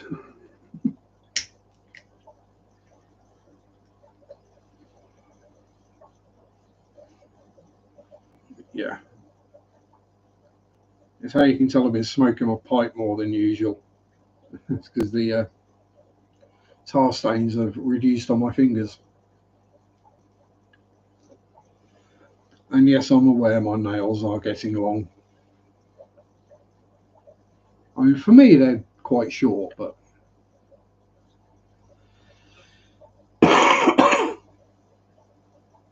at least the coke shovel snapped off.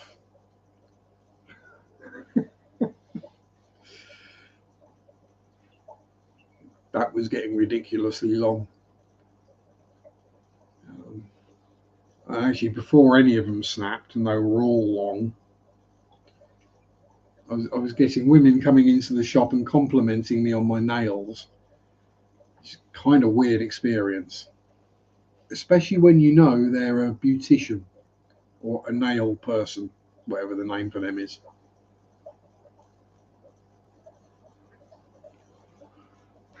You know, people who stick fake nails on people, whatever their job title is. Yeah, people say, "Oh, you play guitar?" Yeah, why? Oh, because your nails. Oh no, I just don't bother cutting them and let them break off when they get too long.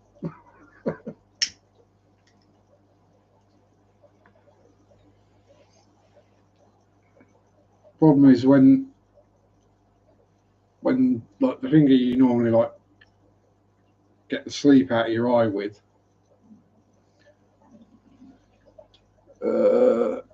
when it gets like that, yeah, you have to sort of. Oh no, different finger. We use that one instead. Yeah, my nails are too long to play guitar. I wouldn't be able to fret a keyboard at all, fret a fretboard at all. Nail artist, yeah, something like that.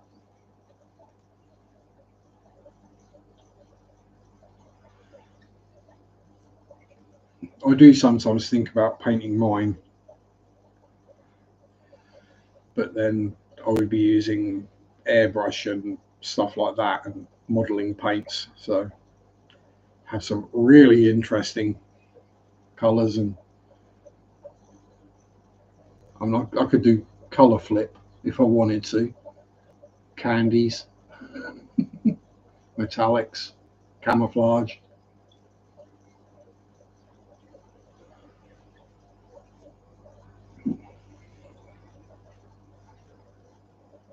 Paint them black. I did that for donkey's years, Ricky. I had black nails for years. Same as I had the black eyeliner and the black lipstick and the piercings.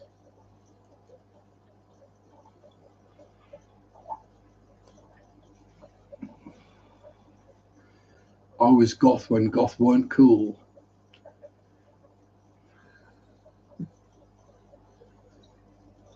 Does it work for clipping plants? Yeah. Especially when the thumbnails get a bit longer as well, because I did have to cut those off. But yeah, when the old, it's like having a little mini pair of shears. You just stick your hand in the tank and chop them, all black and one red. Nah. These days, if I was going to do anything, I would do metallic, so steel or something like that.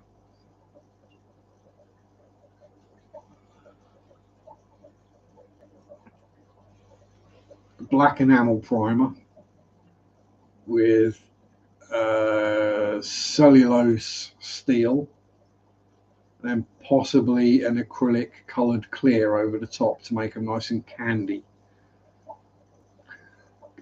red or candy purple or something like that.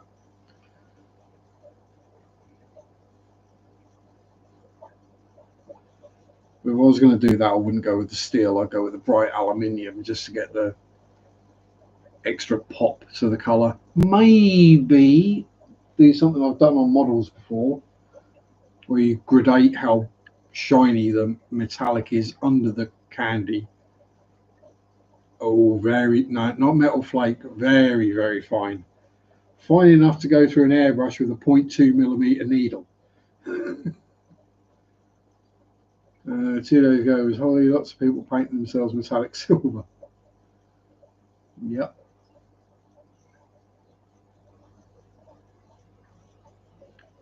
Yeah, just yeah, I mean, very similar, just at model scale rather than full scale. Have I got anything that's painted in a candy close by? That's not going to be an absolute pain. And yeah, dust, exactly.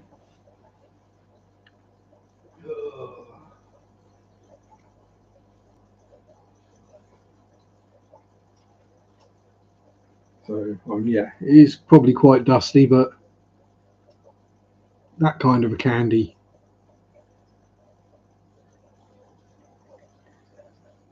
With the blue and the red. Probably shows up better on the legs, actually.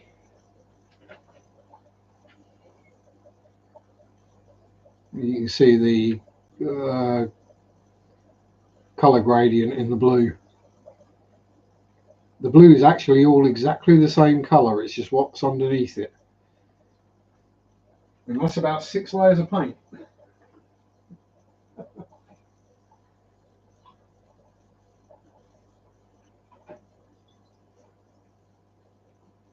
And that's not going to stay.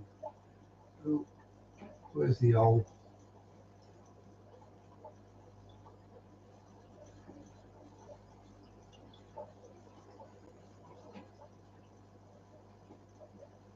There we go, that's got it. Yeah, that kind of thing. Stop accelerating because taking out the colours from your fingers is a pain, especially. It's fine. You just have to use the correct paint thinners. You have to know what paint you used and what thinners will remove it. So just get a bit of Mr. Hobby leveling thinner. That'll take whatever it is off. Maybe some hyper or shift perries, shift pearls. Yeah, them you'll need a primer, a base coat, then the pearl or the shift, and then a top coat on that anyway. So you still need several layers of paint.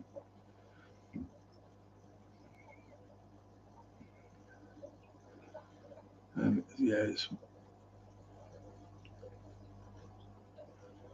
it can be interesting. RC car body shells especially so because you have to do it all in reverse. Start with the top coat and end up with the base coat because that gets a bit confusing at times, especially when you're painting scenes like figures and stuff, and you have to start out painting the highlights and the details and then the base coats and stuff behind it. You have to keep sort of turning it over and look from the outside, go, yeah, that's right. Yeah. You're going to need a primer, a base coat, the pearl coat or the flip coat, and then a top coat. So at least 4. Don't worry, Ricky, we're at time. I've done my 2 hours. My stomach is a rumbling. I've got a quitchy to eat. A quiche Lorraine, if anyone's. Oh, thank you, Deb. Sweet dreams to you too. But anyway, yes. So I've done me a little over me 2 hours now. So time to get some grub in my belly. Get back to watching some of the Sebring 12 hours. So have a good week, everyone. Stay safe. Have fun. Enjoy St. Patrick's Day if you're going to be celebrating it. Peace out. Rock on. Bye bye. Sunday shop do do do do do. Sunday shop do do do do do. Sunday shop do do do do do do do. Mondays suck do do do do do. Mondays suck do do do do do. Monday.